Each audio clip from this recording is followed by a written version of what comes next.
Irmãos, olha o tema da mensagem de hoje, da ceia do Senhor.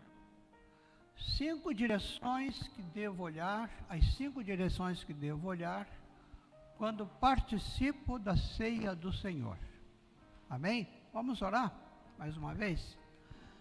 Pai querido, muito obrigado nesse momento, quando queremos meditar na ceia do Senhor, esse momento tão importante na nossa igreja, em nossas vidas, quando sentamos à mesa com Jesus e participamos da ceia, naquela esperança de que todos um dia estaremos com Ele, ali na mesa celestial, ceando com Ele, Pai. Abençoa-nos e que Teu Espírito Santo fale a cada coração e que sejamos instrumentos da Tua vontade, da Tua palavra nessa noite. Em nome de Jesus. Amém.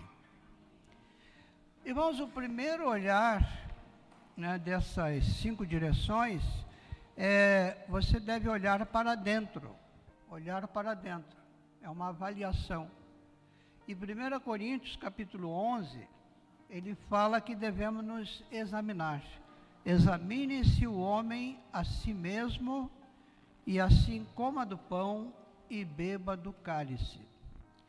Irmãos, pode ser a pessoa, assim, se você puder aquilatar, pode ser a pessoa mais envolvida, mais dedicada na igreja, e ela vai passar por um momento de crise, e talvez você pense assim, não, mas não acontece com um crente, com um pastor, com uma esposa de pastor, e acontece. E por isso esse olhar para dentro é muito importante, é muito importante. Antes de você olhar para o outro, você precisa olhar primeiro para dentro de você. Examine-se o homem a si mesmo, e assim coma do pão e beba do cálice. É o versículo 28, de 1 Coríntios 11. A Lúcia, a minha esposa, tem um ministério de áudio, livros compartilhados em áudio. E o que ela está compartilhando agora conta a história da Jennifer Crow. A Jennifer, esposa de um experiente pastor, 5 filhos, uma igreja muito grande lá em Oklahoma City, nos Estados Unidos. A igreja do seu marido, 5.000 membros, você imagina, E a Jennifer era ministra de louvor, ela que dirigiu o grande coral daquela igreja, muito ativa, além das tarefas domésticas, como esposa, 5 filhos. De repente, o que vai acontecer com a Jennifer? Ela vai ter um problema nas cordas vocais, e o tratamento demora, ela não consegue solução assim como ela esperava logo para as cordas vocais. Ela se afasta então do ministério de louvor, e aí acontece o pior, ela entra em depressão profunda. Depressão profunda. A Jennifer, ela escreve o livro, o marido escreve o livro, e esse livro, ele fala de mentiras perfeitas, e essas mentiras que acontecem quando a pessoa está doente, está em depressão, e parece que se tornam verdades, E no livro, então, esse livro, Mentiras Perfeitas, superando mitos que se colocam entre você e uma vida saudável e feliz, porque Jesus quer que você tenha uma vida abundante, uma vida saudável. E aí, a experiência que ela passa de 9 passos, ou 9 mentiras fortes que ela introjetou dentro dela. Não sou amada. Não sou amada. Segundo, não tenho valor. Terceiro, sou inaceitável. 4, não sou capaz. 5, sou um alvo. Todos estão olhando para mim. Eu quero ir para a igreja e ficar no último banco. Mas aí vão olhar para mim, eu sou o alvo. Olha lá a esposa do pastor sentada no banco. Então, todos estão focados em mim. Eu não estou com raiva, a pessoa mente sobre suas sensações, né, suas emoções. Que eu disse já uma vez aqui, né, que Jesus chorou, Jesus teve raiva, desceu o açoite naqueles cambistas. Jesus sentiu depressão quando ele está para ir para a cruz. Aquele momento no Getsemane, né, ele disse: ó Pai, se possível, passa de mim esse cálice. A minha alma está aflita, né? E os salmos revelam bem isso, né? A dor do Messias. Sou ruim, estou correndo perigo, estou desprovido ou desprovida de ajuda, né? Você já se sentiu assim alguma vez? Algum desses itens já passou pela sua cabeça? Seja sincero. Então a Jennifer estava projetando esse mundo escuro que ela estava agora vivendo. Estava dentro dela esse mundo, né, cinzento, escuro. E a partir do seu interior, né, doente, ela projeta isso nas outras pessoas, na igreja e até na sua família, Ela projeta isso sobre o marido. Meu marido não me ama mais. Meus filhos não me querem mais. E foi uma situação tão difícil, que essa moça, né, essa esposa de pastor, precisou ser internada e fazer tratamento, né? Ela estava frágil, deprimida. Mas eu tenho um caso aqui nosso, bem perto. Um pastor aqui nosso, do Rio Grande do Sul, da minha convenção. Como a gente está na internet, eu não posso nem dizer lugar, nem cidade, nem nome. Mas numa ordem de pastores, né, que nós tivemos em Bento Gonçalves, uma reunião bonita lá, ele então abriu seu coração. Esse pastor fazendo um grande ministério, construindo uma igreja batista enorme, empresário, trabalhava com loteamento, e desse loteamento ele conseguiu, né, separar bem ali estratégico, um local para fazer o templo, que hoje está construído, né? E de repente a esposa dele, que era o braço direito desse meu colega, ela entra em depressão. Ela começa a falar para pessoas da igreja que o meu marido, o pastor, está querendo me matar. Imagina, hein? Ela sai totalmente fora da casinha. E aí o pastor, então, permite que ela vá morar com o pai e a mãe, e numa outra cidade. E não durou 2 meses, o pai e a mãe disseram: olha, ela vai ter que se internar mesmo. Porque agora ela está dizendo que a nossa filha mais velha, a irmã dela, ela disse que a irmã dela está colocando veneno de rato na comida dela, para matar ela. E agora, consegue internar uma pessoa dessa? Não consegue.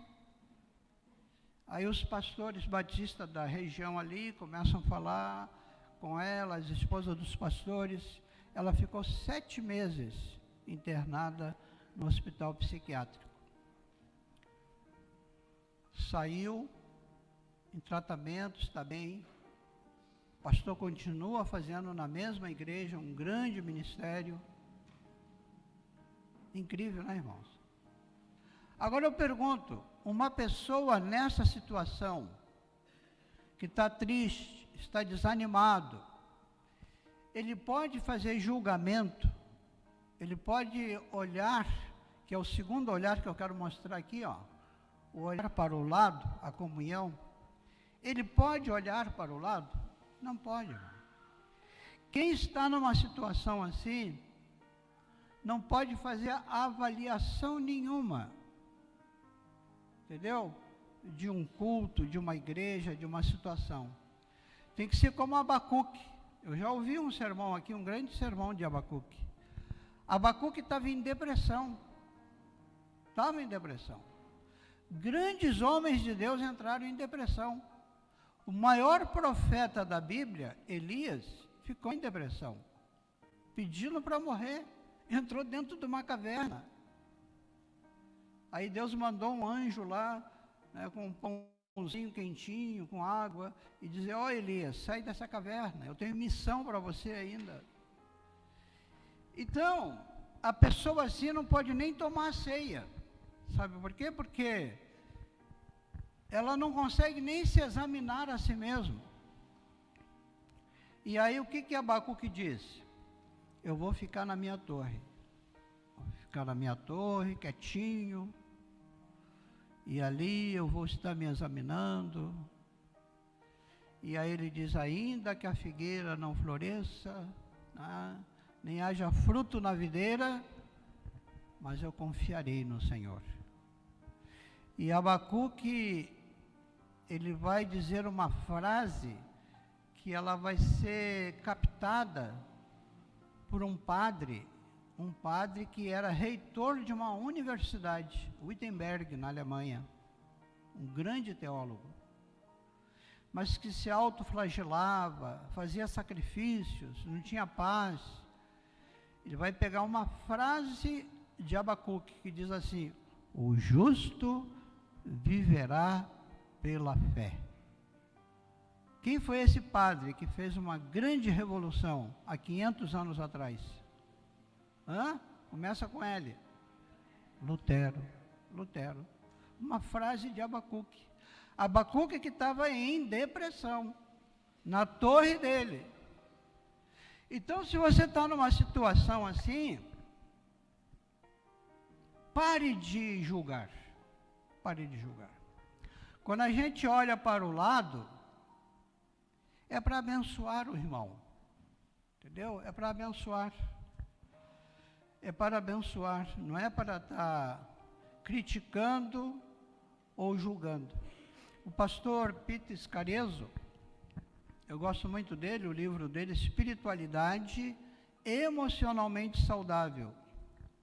Ele vai elencar vários tópicos, né, de uma espiritualidade doente, uma espiritualidade emocionalmente frágil, doente.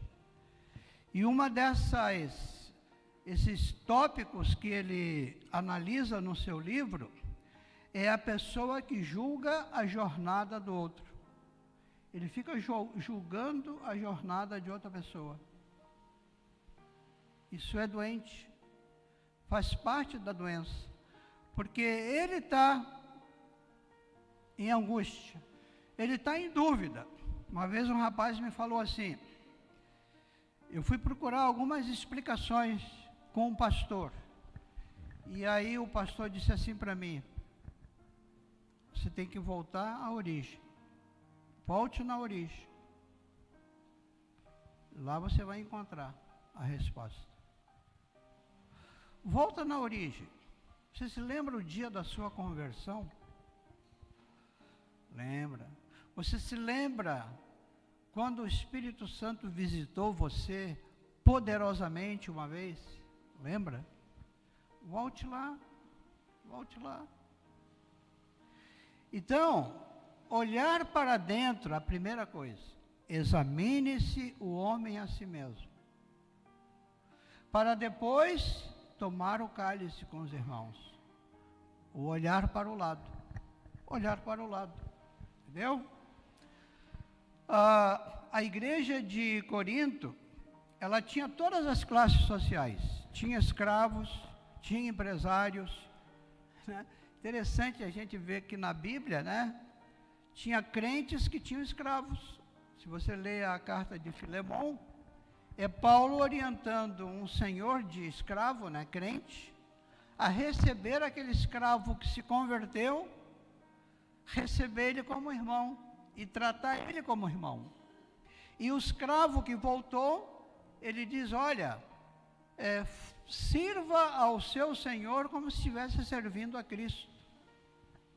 E Paulo ainda diz mais, se custou alguma coisa, deu algum prejuízo para você, Filemão, eu do meu bolso vou ressarcir você, porque eu quero que vocês vivam em paz. Interessante isso, né?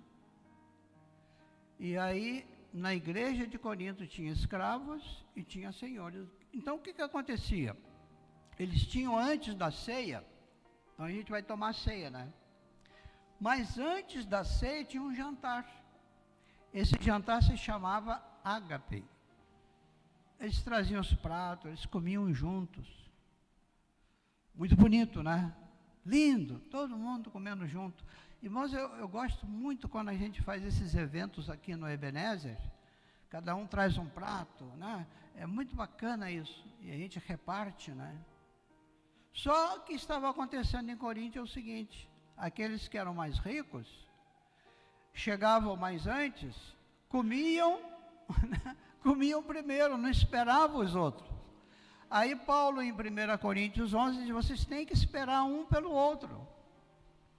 Sabe por quê? Porque o escravo, ele tinha que servir o jantar para o seu patrão, para o seu senhor, e muitas vezes, 90%, né, os senhores eram pagãos, não eram cristãos, então eles tinham que servir o jantar, depois tirar o jantar, lavar tudo, organizar tudo. Então, quando eles chegavam na igreja, aí já estava tudo acabado, já não tinha mais comida. Aí Paulo disse, está errado, tem que olhar para o irmão do lado. E eles faziam isso no domingo. Se você abrir a Bíblia, Atos capítulo 20, versículo 5, você vai ver lá. No primeiro dia da semana. Qual que é o primeiro dia da semana? É sábado ou domingo? Domingo. Por que domingo? Porque domingo Jesus ressuscitou. E aí eles diziam, o dia do Senhor. Sábado era de Moisés. Mas o princípio de guardar um dia ficou. Então vamos guardar o dia da ressurreição de Jesus. Então no primeiro dia da semana, nós nos reuníamos para comer o pão, né, para celebrar a ceia. E aí em Atos capítulo 20, é uma passagem muito interessante. O que vai acontecer? Paulo prega um sermão comprido, bota sermão comprido. Ali diz, Paulo se estendeu na sua palestra, no seu ensino, até tarde. E aí tinha um rapaz sentado na janela, naquele cenáculo, naquele salão, né? Ele estava sentado na janela, terceiro andar. O nome do rapaz, Eutico. O que aconteceu com o rapaz? Quem que falou? Deus, dormiu e caiu. Pô, morto, foram lá ver, estava morto. Aí Paulo desceu lá do terceiro andar. Subentende que ele orou, né? Porque ele abraçou o rapaz. Disse, ele não está morto, ele está vivo, ele reviveu. E aí Paulo continuou a pregação. Sabe que hora Paulo terminou a pregação? Quando o sol já estava nascendo. Que coisa, né? Aí você pensa, mas por que esse rapaz dormiu? O que eu entendo? Ele era um dos escravos, coitado, trabalhou até tarde, estava cansado, caiu no sono. Então você sempre tem que olhar para o outro, a necessidade do outro, o que o outro está sofrendo, o que o outro está passando, e não ficar com o seu dedo, ó. Isso é diabólico, irmão. É diabólico porque Jesus diz, não julgueis. Jesus, não julgueis. Você deve olhar para o lado para abençoar, para ajudar, para perdoar. Então, olhar para dentro, se curar primeiro, entendeu? Olhar para o lado. E o terceiro olhar, vamos ver, olhar para frente. A ceia do Senhor tem profetismo, sabe por quê? Porque diz assim: quando comerdes o pão, tomardes do cálice, estareis anunciando a morte do Senhor até que Ele venha. Ceia é profecia de que Jesus vai voltar. Quando eu participo da ceia, eu estou dizendo, Jesus vai voltar. Entendeu? É profético. Quarto olhar. Olhar para cima. Irmãos, na ceia a gente tem que olhar para cima. Oh Deus, é só a tua graça. Se eu posso participar da ceia é pela tua graça, pela tua misericórdia. Eu não mereço, eu sou pecador. Mas a tua graça é tão abundante, é tão maravilhosa, que eu posso participar da ceia. Por isso que Paulo logo diz em seguida, né? Examine-se o homem a si mesmo, e assim tome do pão e beba do cálice. Porque é a graça. A graça permite isso a você, tomar a ceia. E não suas obras, a graça.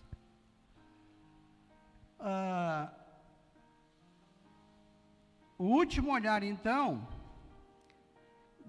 aliás, ainda olhar para cima, gratidão, tem um versículo que eu gosto muito, que é a figura da âncora. A figura da âncora.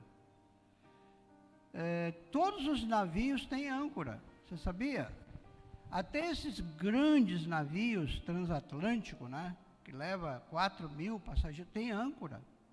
Porque quando tem tempestade em alto mar ou no mar, eles lançam aquela âncora lá no fundo, né, e aquilo garra no fundo, e o navio, aquela âncora com aquela corrente vai segurar o navio, a âncora.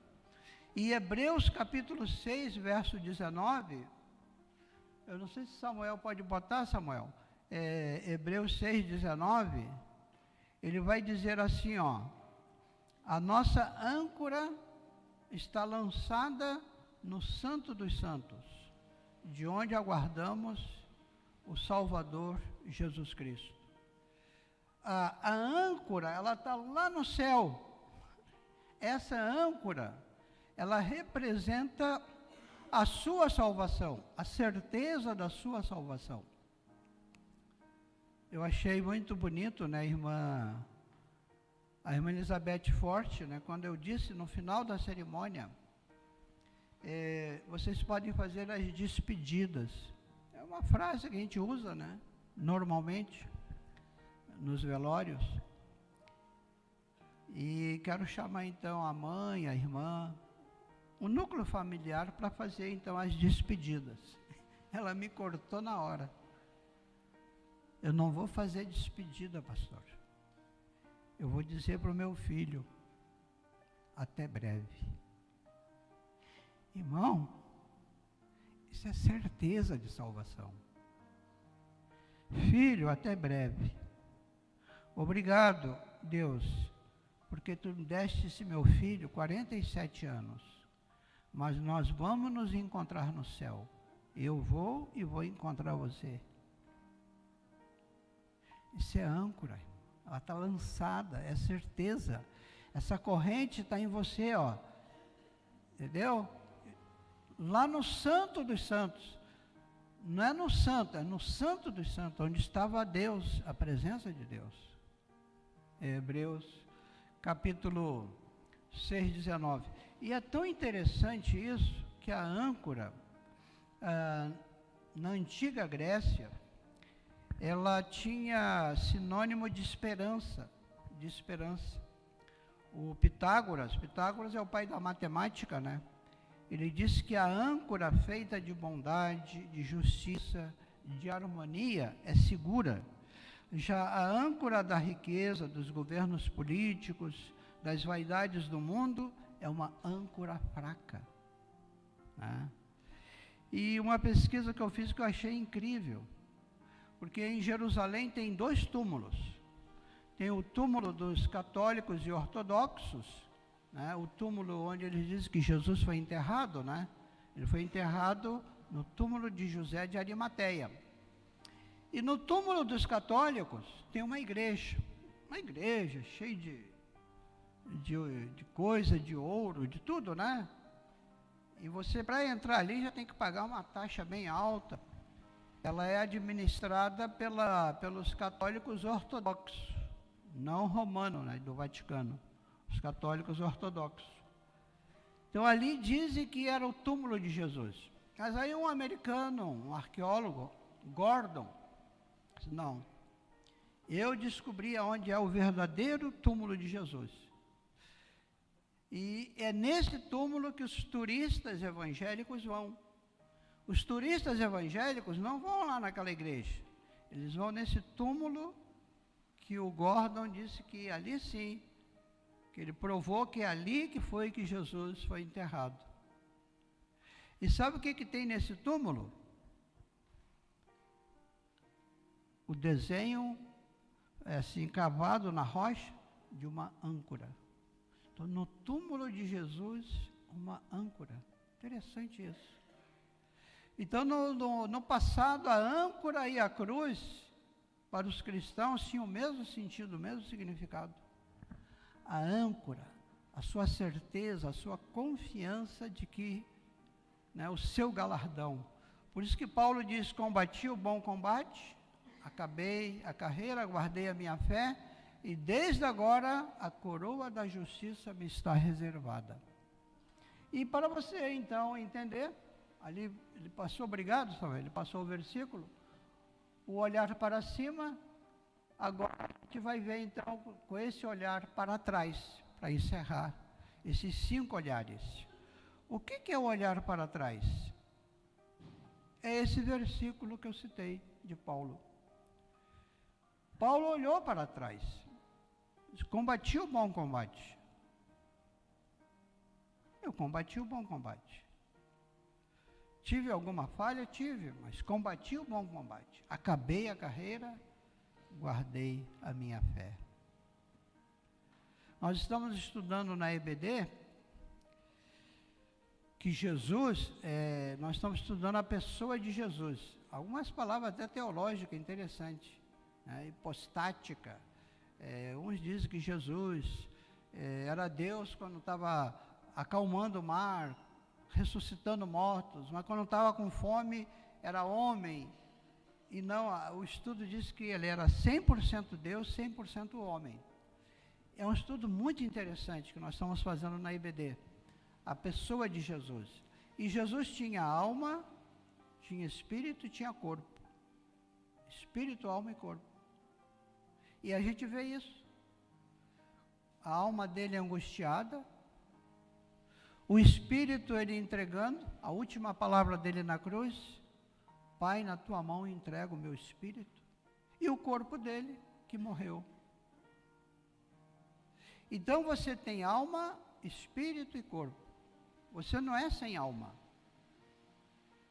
Tem igrejas até parecidas com evangélicos, né, que diz que não tem alma. Entendeu? Mas você tem alma, é espírito, alma e corpo. Amém? E você, se tem essa esperança, olha, olhei para trás, combati o bom combate, o que eu quero dizer para você nessa noite, você estará, quando morrer, na presença de Deus, com a sua alma, seu espírito, e na ressurreição, quando Jesus voltar, você vai receber seu corpo perfeito, glorificado. Você estará completinho e perfeitinho na presença de Deus. Quem é crente aqui vai ser crente sempre, vai ser crente lá no céu. Amém? Essa é a obra. Por isso que Jesus disse: participe da ceia, anuncie minha morte, porque eu vou estar com vocês, eu voltarei e vos levarei para mim mesmo, para que onde eu estiver, estejais vós também. Então, 5 olhares. Vamos ver se vocês aprenderam. Qual é o primeiro olhar que eu tenho que ter? Olhar para dentro de você. Isso aí, irmão. Olha para dentro de você. Ah, pastor, está ruim. O negócio lá em casa está brabo, está difícil. Olha, as coisas não estão fluindo, estou desempregado. E essa doença não sai. Olha, estou entrando em angústia, depressão. Mas não desanime. Não entre em depressão, porque seu Jesus é vivo. E Ele quer que você tenha uma vida abundante, saudável. Olhe para dentro nessa esperança. Essa esperança de que tudo vai mudar. E Ele está com a sua mão sobre você. E Ele diz, estou convosco todos os dias, até a consumação dos séculos. O segundo olhar. Para os lados. Como é que eu devo olhar para o lado? Então, se você está me ouvindo na internet, e você é evangélico desigrejado, a maioria dos evangélicos desigrejados, sabe por que eles são desigrejados?